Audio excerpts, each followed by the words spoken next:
I remember that morning like it was yesterday. The clock on my dashboard blinked 6:02 a.m. as I pulled into my parents' driveway. I was just a couple of minutes behind schedule, but my mom was already waiting on the porch, her suitcase by her side. I stepped out of the car with a forced grin, ready to help with the bags. "Hey, Mom. Sorry I'm a bit late," I said, trying to keep things light. But then I saw her, my sister, Emily, walking out of the house, dragging her own luggage behind her. My stomach dropped. What was happening? I froze for a second, my mind racing. "What's going on?" I asked, struggling to keep my voice from trembling. My mom turned to me with a smile that felt way too cheerful for the moment. "Oh, Hannah, we thought Emily should come on the trip instead. She's been so stressed lately and she really needs this getaway." Her words hit me like a punch to the chest. Instead of me, I couldn't believe it. "Mom, I've been planning this for ages. I paid for everything," I said, my voice tight with frustration. She just waved her hand as if I'd mentioned something unimportant. "We're so thankful, dear, but you're always so busy with work. You can plan another trip later. Emily needs this now." I glanced at Emily, hoping for some kind of remorse, but she just smirked, leaning casually against the porch railing. "Thanks for being so understanding, sis," she said, her voice dripping with fake sweetness. I stood there, my heart thumping hard as my dad came out of the house, avoiding my gaze while handing me his bag. "This is ridiculous," I muttered, my voice shaking with anger. "This was supposed to be our trip, something special for us to share." My mom's smile didn't waver. "It still is, just with Emily instead. Don't make this a big deal, Hannah. Your sister needs a break." My name is Hannah, and for the past 3 years I've been working extra hours, saving every dime I could to create a dream vacation for my parents. I booked the flights, reserved fancy hotels, arranged private tours. Every little detail was planned, right down to the last meal. But standing there in their driveway, watching Emily slide into the back seat of my car, a painful truth hit me. No matter how much I did for them, in their eyes, Emily would always be the priority. I clenched my teeth, swallowing the harsh words I wanted to spit out. Instead, I forced a stiff smile and popped the trunk open. "Let's get moving then," I said, my tone flat. If they wanted to choose her over me, so be it. But I wasn't about to let them enjoy this trip without a fight. The drive to the airport felt suffocating. Emily wouldn't stop talking, her voice grating on my nerves. "Oh, Mom, did you see that video about London? I can't wait to shop there. Do you think we'll have time, or will the tours take up all day?" My grip tightened on the steering wheel as I stared straight ahead, forcing myself to stay silent. My mom laughed lightly. "Of course, we'll make time. We'll sort it out when we get there." I bit my lip hard. When we get there. They didn't even notice I wasn't part of that we anymore. At one point, my dad cleared his throat awkwardly. "Thanks for driving us, Hannah. I know this must feel strange." I caught his eye in the rearview mirror. "Strange? That's one way to put it, Dad," I replied, my tone sharp. He shifted uncomfortably and didn't say another word, probably regretting he'd spoken at all. Emily leaned forward, her voice like nails on a chalkboard. "You're not upset, right? I mean, this is so generous of you. I could never have paid for this myself." I forced another tight smile. "Of course, Emily. Enjoy the trip." By the time we reached the airport drop-off area, I was barely holding it together. I helped unload their bags, and my mom pulled me into a quick hug. "Thanks for understanding, sweetie. This means so much to us, and to Emily." I nodded stiffly. "Sure, Mom." Emily flashed a bright grin as she rolled her suitcase toward the terminal. "Thanks, Hannah. You're the best." I stood there, watching them disappear into the crowd, my chest tight with a mix of fury and hurt. The drive home was a haze. Their words replayed in my mind, each one cutting deeper. "This means so much to Emily." "You're not upset, right? You're always so busy with work." I parked in my driveway and sat there for a few minutes, gripping the steering wheel until my knuckles turned white. Then, without overthinking it, I stormed into my house, grabbed my laptop, and logged into every account I'd used to book the trip. Hotel bookings, canceled, guided tours, refunded, flight upgrades, gone. I stared at the confirmation emails flooding my inbox, and slowly, the knot in my chest began to loosen. If they wanted to take Emily instead of me, fine. But they weren't going to enjoy luxury accommodations or exclusive experiences on my dime. When I shut my laptop, a wave of satisfaction washed over me. Let them explain themselves to the hotel staff in London. I was done being their pushover. But what would happen when they realized everything was canceled? Would they even understand why I did it? I'll tell you how it unfolded, but brace yourself, it gets messier. The calls started pouring in the moment their plane touched down. My phone buzzed nonstop as I unpacked the suitcase I'd prepared for a trip I'd no longer be taking. The irony wasn't lost on me as I hung up my clothes and set my shoes back on the shelf. The buzzing filled the room, relentless and grating. With a sigh, I picked up the phone and glanced at the screen. My mom's name flashed, along with a string of missed calls and texts. I scrolled through the messages. Hannah, what's happening? The hotel says there's no reservation. Call me now. Hannah, this isn't a joke. Fix this immediately. A bitter laugh slipped out before I could stop it. Fix this? Did they really think I'd rush in to save the day after what they'd done? The phone buzzed again, this time with a call from Emily. I let it ring out and she left a voicemail. Hannah, this is so childish, she snapped, her tone full of entitlement. We're stuck here because of you. Call the hotel and sort this out right now. I rolled my eyes and deleted the message without listening to the rest. For years, I'd been the one to fix their problems, to clean up every mess and cover every gap. Not this time. Eventually, I picked up a call just to stop the constant notifications. My mom's voice came through like a storm. Hannah, what have you done? The hotel says the booking was canceled and none of the tours are scheduled. I let her vent for a moment before replying calmly. I canceled them. There was a long, stunned silence before she hissed, Why on earth would you do that? Oh, I don't know, I said, my voice dripping with sarcasm. Maybe because you decided to take Emily on the trip I planned and paid for. You're lucky I even drove you to the airport. We thought you'd understand, she snapped. Understand what? I shot back, my tone rising. That years of saving and planning meant nothing because Emily needed a break? That my hard work didn't matter to you? Well, guess what, Mom? I don't understand and I don't want to.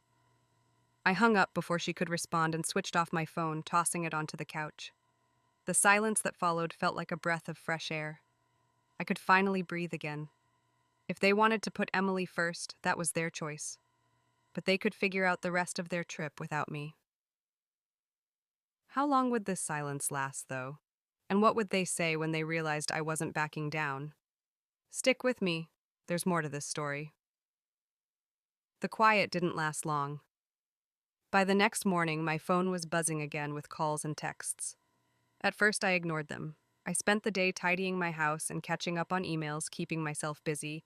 But by evening, curiosity got the better of me. I turned on my phone and braced myself for the flood of messages. From my mom. Hannah, you've gone too far. Your sister is in tears and your father is furious. We can't get into any of the hotels you booked. From Emily. You're acting like a kid. I don't get why you're making this such a huge issue. Just fix it already. And from my dad. We need to talk. This isn't right.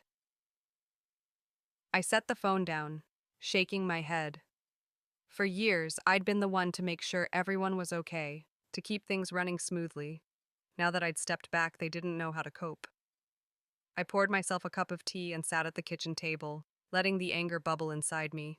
How dare they expect me to solve their problems? How dare they act like I was the one in the wrong?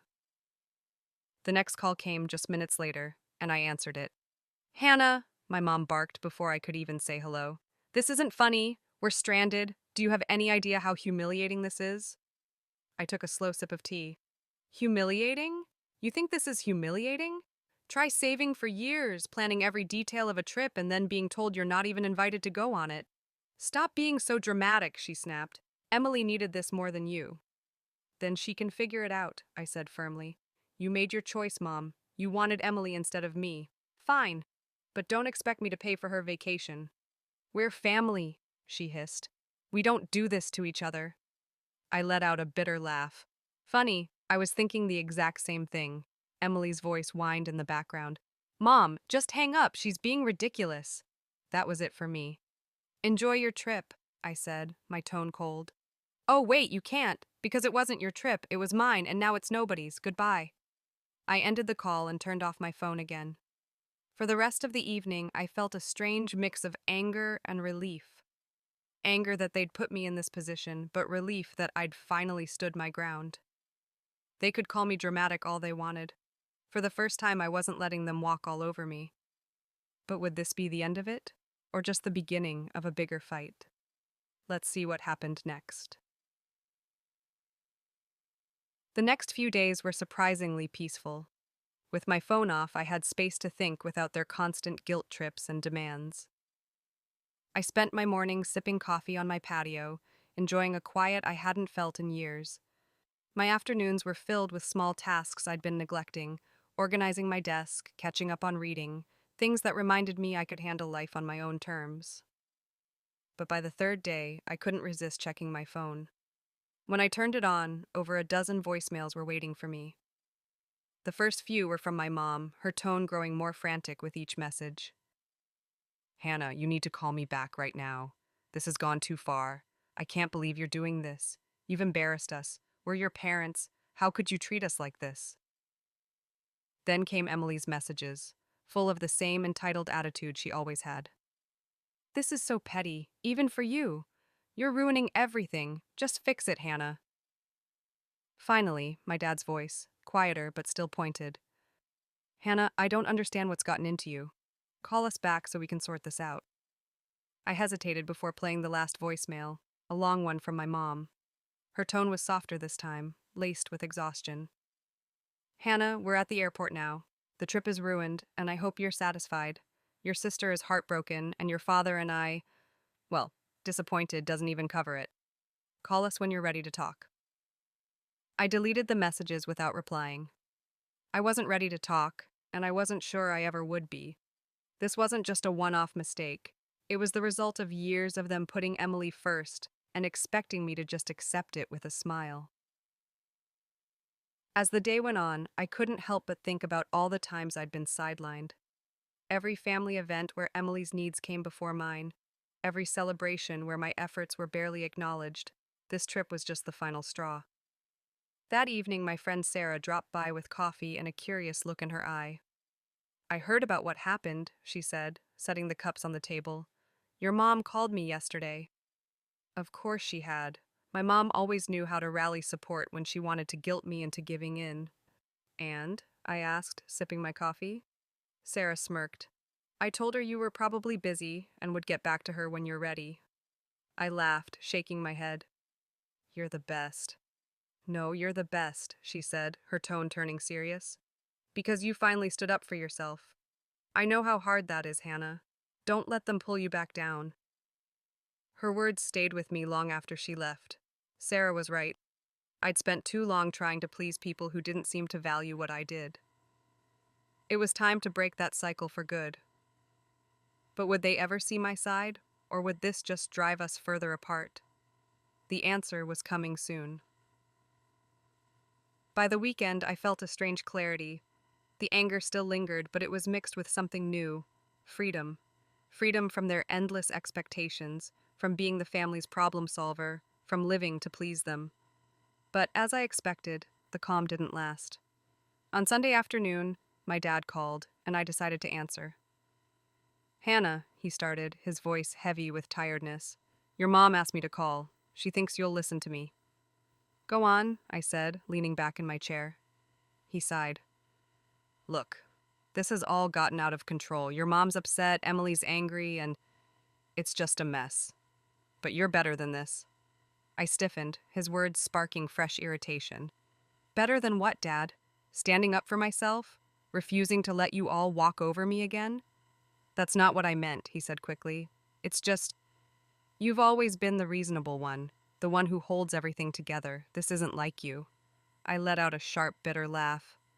"You're right, it's not like me, because I'm done bending over backward to fix your messes." He paused, and for a moment, I thought he might finally get it. But then he said, "You're punishing the whole family over one decision. Is that fair?" "Fair?" I repeated, my voice rising. "You want to talk about fair? Was it fair when you and Mom decided I wasn't important enough to go on the trip I planned? Was it fair when you swapped me out for Emily like I didn't matter?" "That's not what we intended," he said defensively.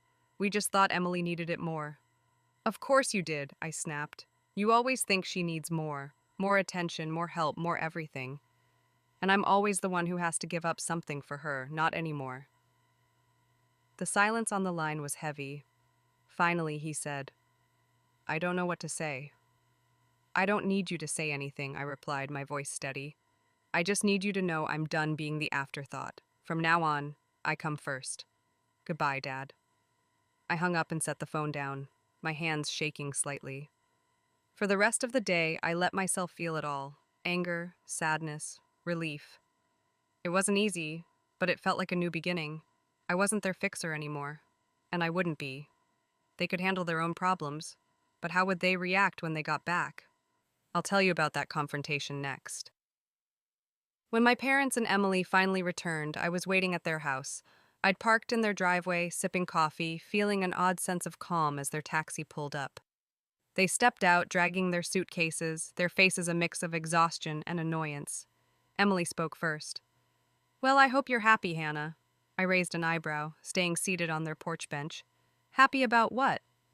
Our trip was a disaster, my mom snapped, gesturing wildly. We spent the whole time in awful motels, eating cheap food because we couldn't afford anything better. And don't even get me started on the tours. Emily crossed her arms. Oh, wait, there weren't any. Do you know how embarrassing it was to show up and be told there was no booking? I took another sip of coffee, letting their complaints roll off me. Sounds tough, I said calmly. But you wanted to take Emily, right? I'm sure you had some great family bonding. That's not the point, my mom shot back, her voice sharp. You knew we couldn't afford the things you'd planned. You set us up to fail. I stood up, setting my mug on the small table beside me. No, Mom. I didn't set you up for anything. I planned a trip for the three of us, something unforgettable I'd saved for over years. You're the ones who decided to leave me out at the last minute. My dad spoke up, his tone quieter but still accusing. You didn't have to cancel everything, Hannah. That was too much. Was it? I asked, crossing my arms. Why should I have paid for a trip I wasn't even invited to? If Emily needed it so badly, you should have planned it yourselves. Be thankful I didn't cancel the return flights. Emily rolled her eyes. You're so dramatic. It's just money, Hannah. And you're so entitled, I fired back, my patience gone. Do you have any idea how much effort and sacrifice went into that trip? Or do you just think things magically happen because someone else handles it? They stood there, stunned into silence for a moment. I kept going, my voice firm. I've spent years being the responsible one, fixing things, planning things, making sure everything goes smoothly, and you've spent just as long taking it for granted. That's not fair. My mom started to protest, but I held up a hand. No, Mom. What's not fair is how you treated me. You chose Emily over me, like always. So I chose to stop being your doormat. You didn't want me on the trip? Fine. But you don't get to enjoy my hard work without me. I grabbed my bag from the bench and turned to leave. I'm glad you're back safe, but don't expect things to go back to how they were. I'm done. As I walked to my car, I heard them calling after me, their voices a mix of frustration and guilt. I didn't look back. The drive home felt different, calm, almost peaceful. For years, every visit to their house left me drained, but this time I felt lighter. I'd said what I needed to say, and for once, I wasn't worried about their reaction. When I got home, I made a cup of tea and sat on the couch, replaying the moment in my mind. They'd been so sure I'd cave, that I'd give in like always. But seeing their shocked faces as I walked away reminded me how much I'd changed. Their anger or hurt didn't matter anymore. I was done living to meet their expectations. What would I do with this newfound freedom, though? I'll share how I started rebuilding my life next. The next day, Sarah called. How'd it go? She asked, skipping straight to the point. I laughed, leaning against my kitchen counter. Exactly as you'd expect. They're furious, Emily's sulking, and Mom's probably plotting how to guilt me back into line. Sarah snorted. Let her try. You've got a spine now, and I'm here to make sure it stays that way. I smiled, grateful for her support. Thanks, Sarah. I mean it. You've been my rock through all this. Anytime, she said, her tone softening. So, what's next for you now that you're not the family's go-to fixer? That question had been on my mind since the confrontation. What was next? For so long, I'd poured my energy into pleasing my family, trying to earn their approval. Now that I'd let go of that weight, the possibilities felt endless, and a little scary. I'm not sure yet, I admitted. but I feel like I get to choose. Not them, not anyone else, just me. Sounds like the start of something incredible, Sarah said, and I could hear the grin in her voice. Over the next few weeks, I made small changes that felt huge. I redecorated my living room, replacing old furniture from my parents with pieces that felt like mine. I spent weekends exploring nearby trails and cozy diners, things I'd always wanted to do but never prioritized. I started journaling, writing down my thoughts and dreams without worrying about what anyone else might think. Each step felt like reclaiming a piece of myself I hadn't even realized I'd lost. One evening, I opened my laptop and pulled up the spreadsheet I'd used to plan the trip. The canceled bookings stared back at me, but instead of regret, I felt determination. That money was meant for a once-in-a-lifetime experience, and I wasn't going to let it go to waste. I closed the spreadsheet and opened a new tab, searching for solo travel destinations. A few weeks later, I booked a solo trip to Spain. It wasn't the same plan I'd made for my family, and it wasn't about making a statement. This was for me, a chance to celebrate my independence and put myself first. Landing in Barcelona, I felt a mix of excitement and nerves. I'd never traveled alone before, but stepping out of the airport into the vibrant city, I knew I'd made the right choice. I spent my days strolling through colorful markets, marveling at historic architecture, and savoring meals at quaint cafes. There was no itinerary, no one else to consider, just me, doing exactly what I wanted. One afternoon, sitting on a bench in Park Güell with a pastry in hand, I pulled out my journal. For years, I'd written about goals tied to making others happy. Now my focus shifted. Learn to paint, start a side project, visit at least 5 more countries. The list grew, each item a piece of the life I wanted to build for myself. On my last night in Madrid, I had dinner at a small restaurant overlooking a bustling square. As the sun set, casting golden light over the city, I felt a deep sense of peace. This trip was more than a vacation, it was a turning point. I'd spent so much of my life seeking my family's approval, but here, thousands of miles away, I realized I didn't need it. I was enough, just as I was. When I got back, my parents reached out again, this time with gentler tones. "Hope your trip was nice," a text from my mom read. "Maybe we can talk soon?" I stared at the message for a moment before setting my phone down. I wasn't ready to reply, and that was fine. It would happen on my terms. As I unpacked my suitcase and placed small keepsakes on my shelf, I felt proud. A week later, my mom called and I answered. "Hi, Hannah," she said softly. "How was your trip?" "It was amazing," I replied, keeping my tone even. "That's good to hear," she said, pausing. "We've been thinking a lot about what happened. Maybe we didn't handle things well." I was surprised by the admission, but I wasn't letting her off easy. "Didn't handle things well? You replaced me on a trip I planned and paid for without even asking. That's more than just handling things poorly." "I know," she said quietly. "Your dad and I didn't realize how much it would hurt you." "And Emily?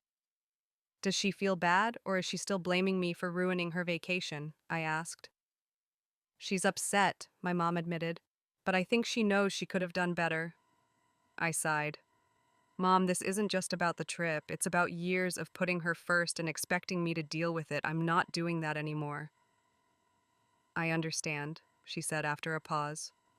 "We'll try to do better. We don't want to lose you." Her words stirred something in me, but I'd learned not to let guilt guide my decisions. "I'm glad to hear that," I said, "but it's going to take more than words. I need to see real change, not just apologies." "You will," she promised. "We'll give you space, but I hope you'll let us back in someday." After the call, I felt a mix of relief and doubt. Relief that they were starting to see their mistakes, but doubt about whether they'd truly change.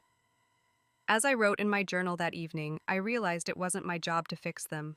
My responsibility was to myself. Over the months that followed, I held my boundaries. I replied to their messages when I felt ready, but I didn't rush to mend things or smooth over tension. Instead, I focused on my life. I enrolled in a cooking class I'd always wanted to try. I joined a local book club and started planning my next solo adventure.